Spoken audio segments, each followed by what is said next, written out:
Hello friends, আপোনালোকে যদি এতিয়াও চেনেলটোক সাবস্ক্ৰাইব কৰা নাই তেনেহ'লে চেনেলটো সাবস্ক্ৰাইব কৰিব আৰু ভিডিঅ'টো প্ৰথমৰ পৰা শেষলৈকে চাব। অসমৰ যিকোনো প্ৰতিযোগিতামূলক পৰীক্ষাৰ কাৰণে গুৰুত্বপূৰ্ণ কোৱেশ্চন আলোচনা কৰা হয়। কোৱেশ্চন নম্বৰ 1, তলৰ কোনখন জিলা বাংলাদেশৰ সীমামূৰীয়া? ইয়াৰ আনসাৰটো হ'ব অপশ্যন এ, কৰিমগঞ্জ জিলা। কোৱেশ্চন নম্বৰ 2, গুৱাহাটী ব্ৰহ্মপুত্ৰ নদীৰ কোনটো পাৰত অৱস্থিত? ইয়াৰ আনসাৰটো হ'ব অপশ্যন বি, দক্ষিণ পাৰত। কোৱেশ্চন নম্বৰ 3, হস্তিবিদ্যাৰ নভ কোনজন আহোম স্বৰ্গদেউৰ দিনত প্ৰণয়ন কৰা হৈছিল? ইয়াৰ আনসাৰটো হ'ব option D, Siva Singha. Question number 4, প্ৰথম অসমীয়া ছফা গ্ৰন্থখনৰ নাম কি? ইয়াৰ আনসাৰটো হ'ব অপশ্যন এ, ধৰ্মপুস্তক। কোৱেশ্চন নম্বৰ 5, তলৰ কোনটো উপভাষাই অসমৰ মান্য ভাষাৰ স্বীকৃতি লাভ কৰিছে? ইয়াৰ আনসাৰটো হ'ব অপশ্যন বি, শিৱসাগৰীয়া উপভাষা। কোৱেশ্চন নম্বৰ 6, লক্ষ্মীনাথ বেজবৰুৱাক ৰসৰাজ উপাধি কেতিয়া প্ৰদান কৰা হয়? ইয়াৰ আনসাৰটো হ'ব অপশ্যন চি, 1931 চনত।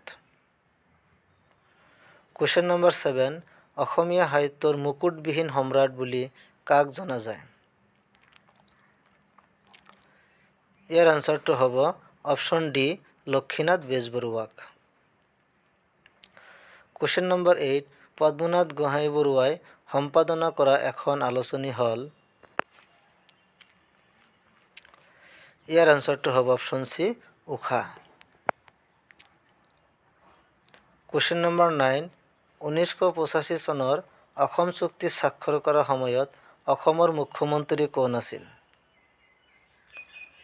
ইয়াৰ আনসাৰটো হ'ব option C, Hiteswar Saikia. Question number 10, বিদেশী বহিষ্কাৰৰ দাবীত অসম আন্দোলন কোন চনত আৰম্ভ হৈছিল?